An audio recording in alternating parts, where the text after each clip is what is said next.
Be ready. 15 seconds.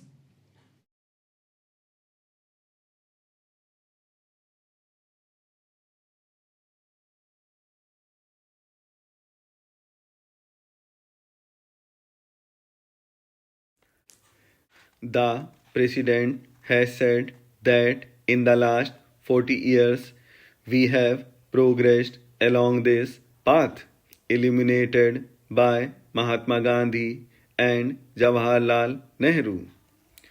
We shall adhere to it come what may with the determination and courage instilled in us by Indira Gandhi. In my opinion, this is the time for all of us, whether belonging to that side or this side, irrespective of party affiliations, to rededicate ourselves to these basic fundamentals of our Constitution. If we do that, we will be a united India. Not only will we command respect in the Committee of Nations, but the foundations will be such that nobody on the earth will be able to do any harm to us. I have one thing to say that our country is a continent, and in this continent, we have faced this year one of the severest droughts in 100 years. It is the prudent policy of having accumulated buffer stocks that, in spite of setbacks that we have experienced, there has not been any starvation death. This is a tribute to the ingenuity of our policy of having created the buffer stocks. To my mind, there are one or two grey areas. One of the grey areas is our population explosion, which my friend Sri Prashant has also referred to. We may be doing what we are doing. For instance, 20 million acceptors of contraceptives and other things we have produced, but we have not evolved national consensus on this issue. I spoke about the matter in different forms when the Prime Minister was also there.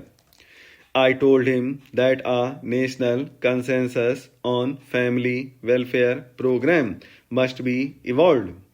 I also told him that you have been calling meetings of the opposition parties quite often on different issues, but to my mind, the most important issue for which an all party meeting should be convened is to evolve a national policy on population. In spite of our all round economic development, it all gets nullified by the population explosion. We have not done much in this direction. I had the privilege of going to China and I saw how they are progressing in this regard. It is true that there have been many occasions when undue advantage has been taken by one party or the other in the implementation of this program. That is why I want national consensus on family planning.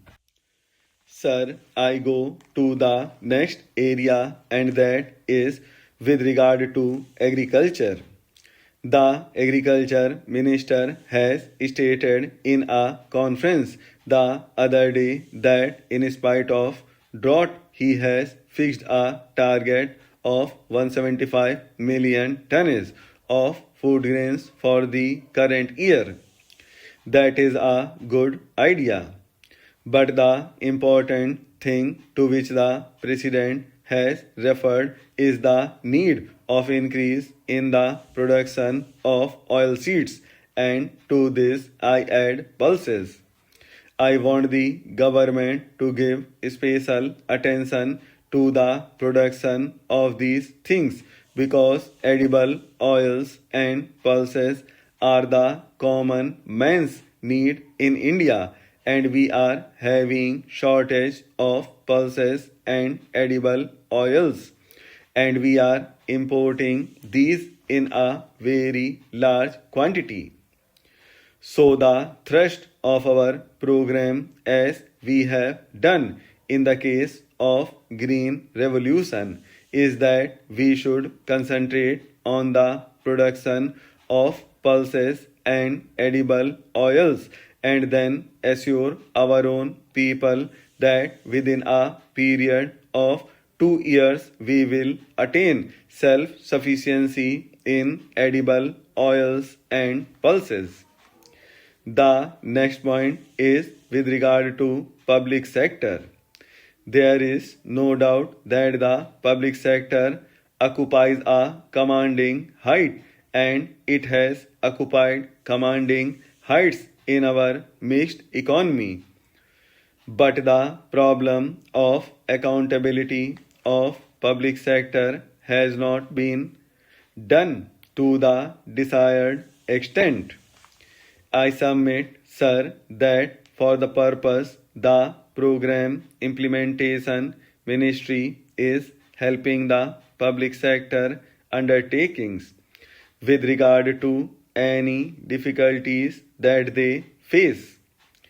In that ministry, on or before 5th of every month, they get a report from the particular undertaking with regard to the difficulties that they face in manufacturing or marketing or finance or any other thing, and the program implementation ministry sees to it that these difficulties are removed.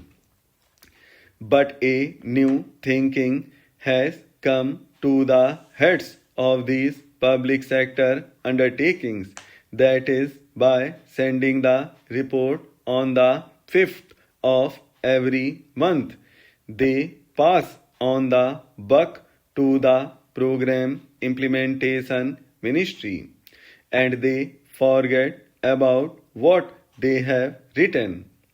This attitude has to be changed.